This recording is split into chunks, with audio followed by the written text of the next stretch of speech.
Idris Ertugrul, ये drama आज पूरी दुनिया में फेमस हो चुका है। इस ड्रामे को 2014 में लॉन्च किया गया था तुर्की ज़बान में। इसके 5 सीजन्स और 448 एपिसोड्स हैं। इस ड्रामे को करीब 60 मुल्कों में देखा जा रहा है। इस ड्रामे ने कई रिकॉर्ड भी तोड़े हैं।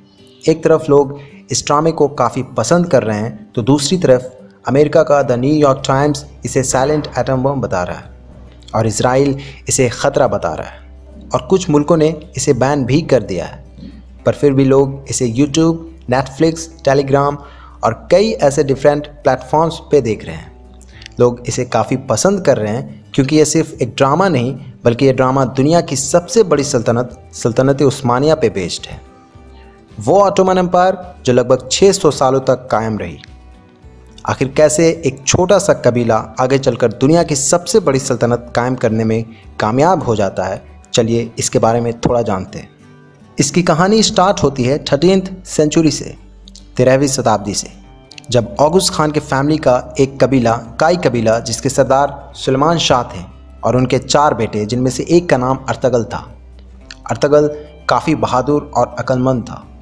एक बार जब वो एशिया माइनर की तरफ जा रहे थे तो उन्होंने 2 छोटे गिरोह को लड़ते देखा। उनमें से एक हार के कगार पे था तो अर्तगल ने हारने वालों की मदद की और जीत हासिल की।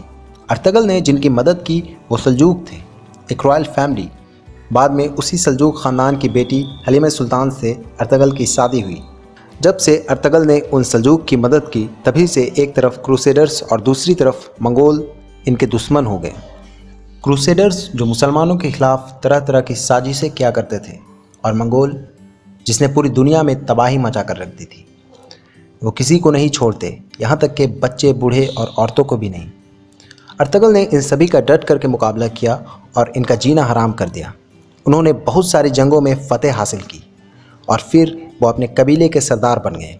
उन्हीं का बेटा उस्मान जो बहुत ही बहादुर था, उसी के नाम पे 1299 में सल्तनत उस्मानिया का नाम रखा गया, जिसे इंग्लिश में हम ऑटोमन एम्पायर भी कहते हैं।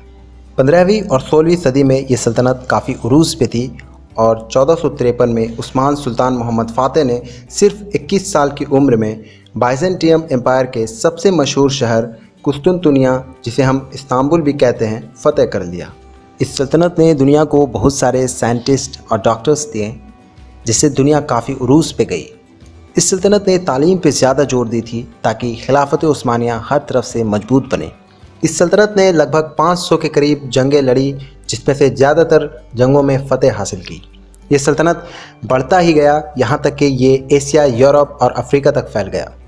फिर ये खिलाफत उस्मानिया में तब्दील हो गया, जिसमें कई ऐसे मुस्लिम जावाज़ ने इसे करीब 600 सालों तक कायम रखा।